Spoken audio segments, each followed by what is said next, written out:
মান দানা নাফসাহু ওয়া মান আমিলা লিমা বাদাল মাউত। দুনিয়াই হলো সেই ব্যক্তি সবচাইতে বড় বুদ্ধিমান, যে ব্যক্তি এই দুনিয়ায় থাকতে মৃত্যুর পরের জীবনের জন্য কাজ করে। আজকে আমরা কি বুদ্ধিমানের পরিচয় দিই?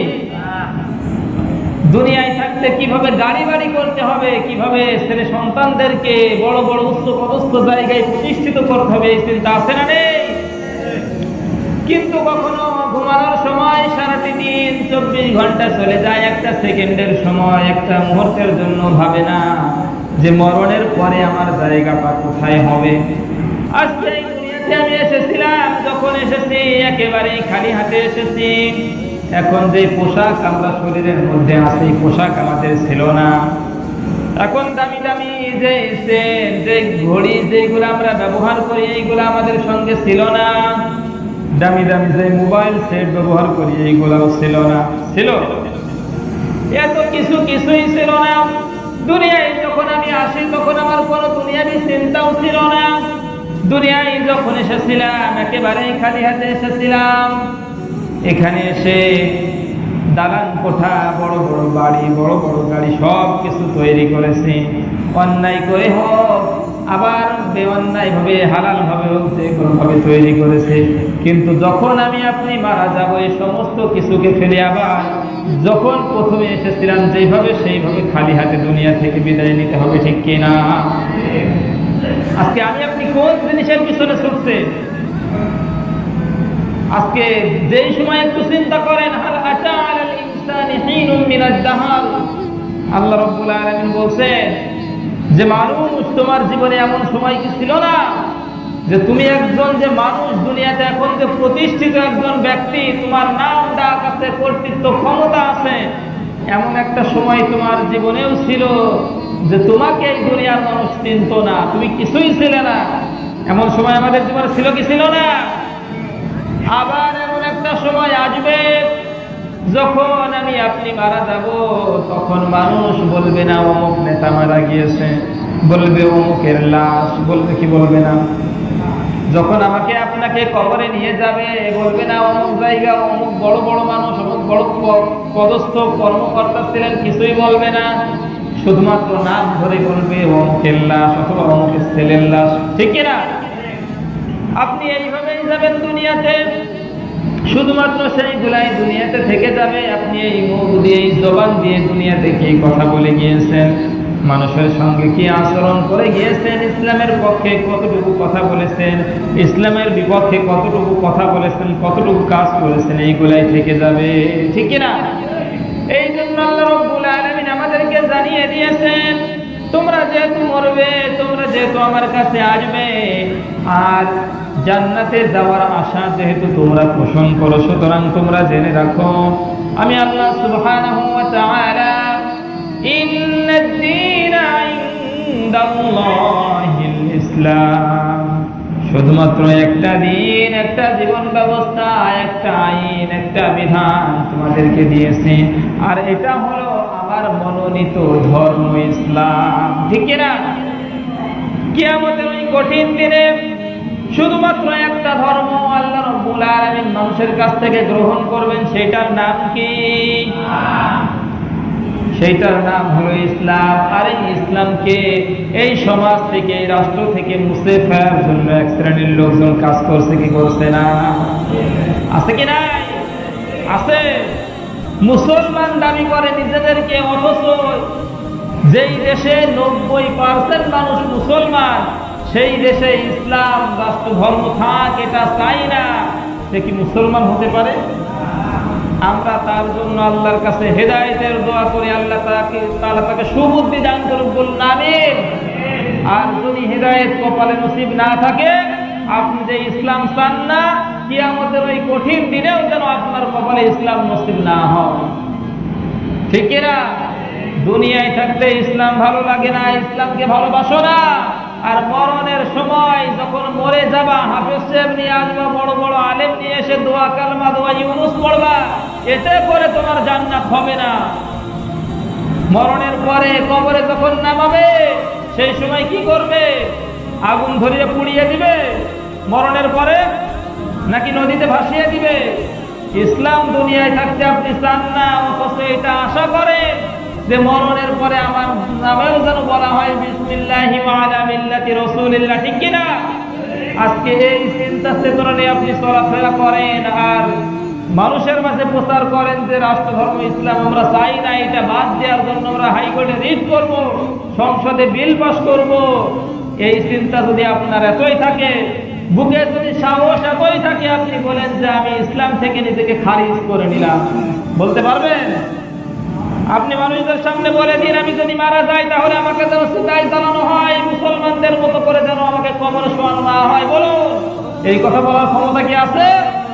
এই কথা আপনি বলতে পারেন না, আর বলেন যে ইসলাম রাষ্ট্র ক্ষমতায় থাক, ইসলাম রাষ্ট্র ধর্মে থাক, আমরা এটা চাই না। আসলে কোন জাতের মানুষ আল্লাহ ভালো জানে।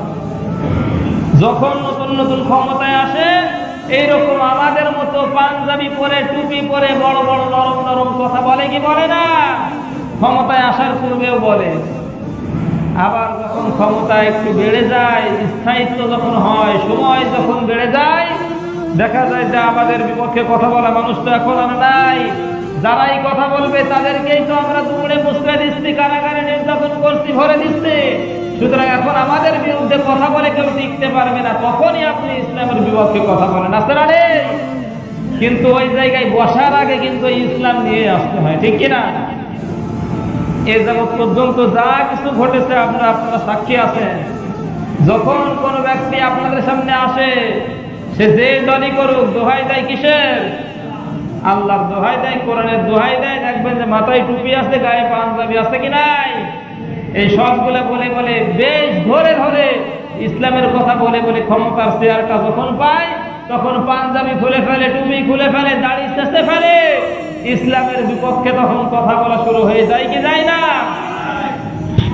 আল্লাহ মনে হয় কিছু বোঝে না। আল্লাহ দেখছে কি দেখছে না? করো তুমি।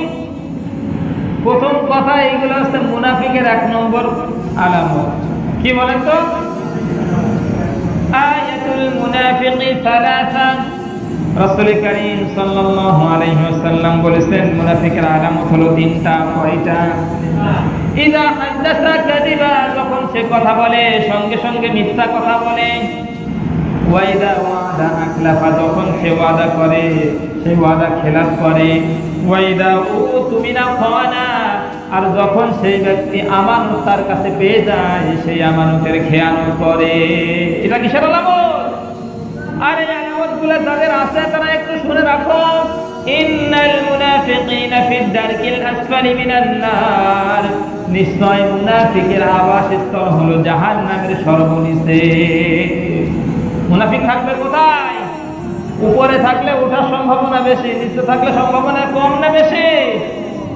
যখন আপনি আসেন ক্ষমতায়, চেয়ার যখন নিতে চান, তখন খালি কথা খালি কথা, পরে দেখা যায় যে যা বলেছে সবই ভাওতাবাজি আর মিথ্যা, ঠিক কিনা? মুনাফিকের 1 নম্বর আচরণ হয়ে গেল। আপনি ওয়াদা করেছিলেন যে আমি যদি এই ক্ষমতায় প্রতিষ্ঠিত হই, মদিনার সনদ দিয়ে দেশ চলবে, বলেছিলেন কিনা? সে ওয়াদা কি এখন রাখছেন? আমি যদি ক্ষমতায় যাই 10 টাকা কেজি চাল, ঘরে ঘরে চাকরি দেব, বলেছিলেন কিনা? ওয়াদা কি রাখছেন? 2 নম্বর আলামত গেল। এখন যে আমানত আপনার কাছে রাখা হয়েছে, এই যে পুরা দেশ, এই দেশের আমানতই তো আপনার কাছে, ঠিক কিনা? আমানত কি আপনি রাখছেন, রক্ষা করছেন? হাজারো মানুষ না খেয়ে মরে, আবার এক একজনের ঘরে হাজার কোটি টাকা, চকির তলে টাকা, খাটের নিচে টাকা, তেল, কত কিছু পাওয়া যায়, কোনো হিসাব নাই। এইগুলা কি আমানতের খেয়ানত নয়? এগুলা কিসের আলামত? কি মুনাফিকের আলামত না মুমিনের আলামত? তো যাবেন কোথায়? এখনো সময় আছে। আমরা আপনাদেরকে ভালোবাসি, আপনারা ফিরে আসেন দিনের দিকে, তওবা করেন, আল্লাহ তাআলা মাফ করতে পারে কি পারে না? কিয়ামতের ওই কঠিন দিনে যখন আপনি উঠবেন, আল্লাহ বলবেন না যে প্রতিমন্ত্রী ও প্রধানমন্ত্রী, সে কি কোনো নামে আল্লাহ তাআলা ডাকবেন না।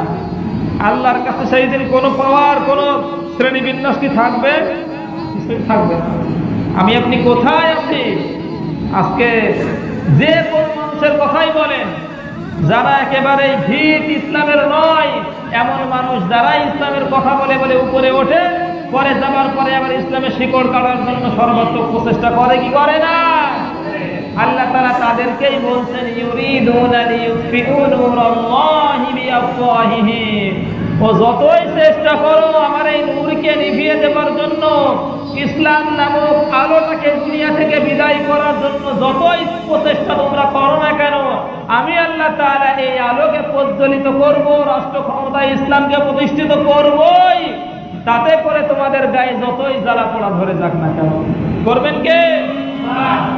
আল্লাহ রাব্বুল আলামিন আরো জানিয়ে দিয়েছেন হুয়াল্লাযী আরসালা রাসূলাহু বিল হুদা ওয়া দীনিল হক, আমি আল্লাহ তাআলা অবশ্যই আমার রাসূলকে পাঠিয়েছি রিসালাত সহকারে, হেদায়েত সহকারে, দ্বীনে হক নিয়ে, ঠিক কিনা? রিসালাত বোঝেন তো? দ্বীনে হক বোঝেন, হেদায়েত বোঝেন? আল্লাহ তাআলা হেদায়েত সহকারে নবীকে পাঠিয়েছেন, দ্বীনে হক সহকারে পাঠিয়েছেন। আর এই হেদায়েত হল মহাগ্রন্থ আল কোরআনুল কারীম। হেদায়েতের নাম কি? যে কোরআনুল কারীম ছাড়া কেউ কোনোদিন সঠিক পথের দিশা পায় না, যেই কোরআনুল কারীমকে মানা ছাড়া কেউ জান্নাতে যেতে পারে না, সেই হেদায়েত সহকারে আল্লাহ রাসূলকে আল্লাহ পাঠিয়েছেন। আর আমরা মুসলমান দাবি করি, অথচ এই হেদায়েত থেকে দূরে থাকি কিনা? কোরআন মানে কি ওসনা কেউ জানে না। কোরআন কাকে বলে এটা জিজ্ঞেস করলেও মুসলমান আছে বলতে পারে না, আছে না নেই? কোরআন কেন মানবেন? কোরআন পড়তেও জানে না। এই হেদায়েত থেকে আমরাই দূরে আছি, এবং আমরা ইসলামের জন্য দরদ দেখাই কিনা? আল্লাহ তাআলা বললেন আমার নবীজিকে আমি পাঠিয়েছি হেদায়েত সহকারে, দ্বীনে হক সহকারে, লিইউযহিরাহু আলাদ দ্বীনি কুল্লি। কিসের জন্য পাঠিয়েছে?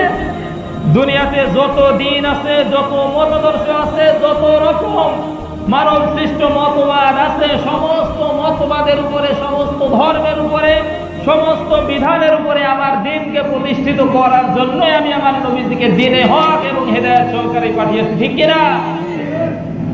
কিসের জন্য? এইগুলা পাঠালাম, আমার নবী এই কাজগুলা করবে, সেই দ্বীনকে সমস্ত দ্বীনের উপর বিজয়ী করবে। ওয়ালাউ কারিহাল মুশরিকুন, এতে করে কাফেরদের যতই গায়ে জ্বালা পোড়া ধরুক না কেন, এটা হবেই হবে। সুতরাং এই দুই আয়াতের মধ্যে আল্লাহ কি বললেন? একটা চ্যালেঞ্জ আল্লাহ করে দিলেন না, যে আপনারা যত ইসলামের বিপক্ষে কথা বলেন না কেন, ইসলাম দুনিয়া থেকে মুছে যাবে। আজকে যদি আপনি পৃথিবীর শুরুর দিক থেকে তাকান, হযরত ইব্রাহিম আলাইহিস সালামের সময় থেকে যখন আপনি দেখেন, যদি আপনি হযরত ইব্রাহিম আলাইহিস সালামের যুগ দেখেন, হযরত ইব্রাহিমের সঙ্গে নমরুদ একটু কষাকষি করেছিল, বিদ্রোহ করেছিল আল্লাহর বিধানের সঙ্গে। হযরত ইব্রাহিমের নাম আল্লাহ তাআলা সারা পৃথিবীতে ছড়িয়ে দিয়েছেন, নমরুদকে চিরতরে লাঞ্ছিত করে দুনিয়া থেকে বিদায় নিয়েছেন, ঠিক কিনা? আবার আপনি যদি তাকান হযরত ইয়াকুব, হযরত ইউসুফ, হযরত মুসা আলাইহিস সালামের যুগের দিকে যদি তাকান, হযরত মুসা আলাইহিস সালামের দিন এখন দুনিয়াতে সমন্বিত আছে।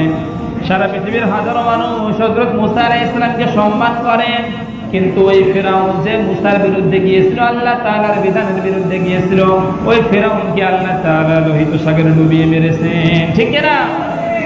ফালইয়াউমা নাজ্জিকা বিবাদানিকা লিতাকুনা লিমান খালফাকা আয়া। আল্লাহ তাআলা বলেছিলেন যে আমি তোমাকে মারবো, কিন্তু একেবারেই মেরে ফেলবো না, দুনিয়াতে একটা নিদর্শন হিসেবে তোমাকে রেখে দেবো, যাতে করে দুনিয়ার যত জালেম স্বৈরাচারী আছে তোমাকে দেখে শিক্ষা নিতে পারে, তোমাকে আমি সুরক্ষী বানিয়ে রেখে দেবো। মুসা আলাইহিস সালামের দিন এখনো আছে না নেই? আমরা মুসা আলাইহিস সালামের উপরে ঈমান এনেছি কি আনি নাই? ফিরাউনের কথা মনে আসলে লানত মন থেকে আসে কি আসে না? আজকে মুসার নাম ঠিকই আছে, ফিরাউন চলে গিয়েছে, মুসার দিন এখনো দুনিয়াতে আছে। মুসা যেই দিন নিয়ে এসেছিলেন, হযরত ইব্রাহিম যেই দিন নিয়ে এসেছিলেন, আমাদের নবীজি মনে হয় ভিন্ন ধর্ম নিয়ে এসেছেন, সেই একই দিন এনেছেন কিনা? আবু লাহাব, উতবা, শাইবা, আবু জাহাল, মুগীরা যারাই ছিল, যারা ইসলামের বিরোধিতা করেছে, সকলকে আল্লাহ তাআলা লাঞ্ছনার সঙ্গে দুনিয়া থেকে বিদায় করেছেন। হযরত মুহাম্মদ সাল্লাল্লাহু আলাইহি ওয়াসাল্লামের মান সম্মান এখনো সমন্বিত আছে কি নাই? সুতরাং এখন বর্তমান সময়ে যারা ইসলাম নিয়ে কথা বলেন, ইসলামের বিপক্ষে কথা বলেন, ইসলাম নিয়ে কটূক্তি করেন, ইসলামকে দুনিয়ার মুখ থেকে নিশ্চিহ্ন করার জন্য আপনি পায়তারা করেন, প্রচেষ্টা করেন, মনে রাখেন পৃথিবীর ইতিহাস সাক্ষী, আপনি আমি যদি কেউ নাও থাকি আপনি থাকবেন না এটাই নিশ্চিত, কিন্তু এই ইসলাম কিয়ামত পর্যন্ত সমন্বিত রাখবেন কে? আল্লাহ সুবহানাহু ওয়া তাআলা। এই ইসলামকে টিকিয়ে রাখবেন এটাই স্বাভাবিক, কারণ এটা কখনো মুছে যাবার নয়। এই দুনিয়া কার? ইসলাম কার? দুনিয়া যার, দুনিয়া যদি থাকে ইসলাম মনে হয় থাকবে না।